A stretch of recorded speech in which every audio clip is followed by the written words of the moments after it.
A gözlerim, ne ağlarsan eləsən, nə istədin bu dünyadan beləsən.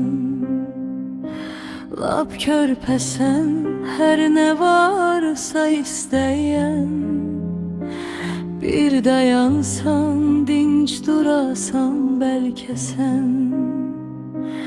Bir ananın sanki aç yavrususan, bir çörəyə, bir şərbətə razısan. Kim deyər ki, bir cüt gözsən axı sən? Yazıq, yazıq, boz çölləri süzürsən. Fəqət mənim yoxdur sənə köməyim, kədərini bir-bir hara düzürsən. Uzaq yolda nələr görürsən, nələr səni dəli edib gülürsən. Fəqət mənim yoxdur sənə köməyim, kədərini bir-bir hara düzürsən.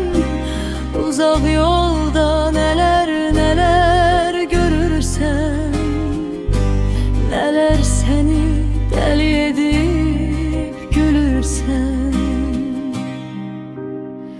Gəl son qoyaq həsrətinə birlikdə, çarə deyil bu ağlamaq bilirsən. Gəl ağlama, sən hamıdan özəlsən. Nurun gedər, kör olarsan axı sən.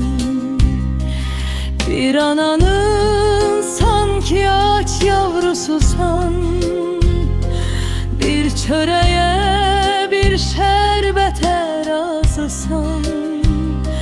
Kim deyər ki, bir cüt gözsən axı sən? Yazıq, yazıq, boz çölləri süzürsən. Fəqət mənim yoxdur sənə köməyim, kədərini bir-bir hara düzürsən. Uzaq yolda nələr görürsən, nələr səni dəli edib gülürsən. Fəqət mənim yoxdur sənə köməyim, kədərini bir-bir hara düzürsən.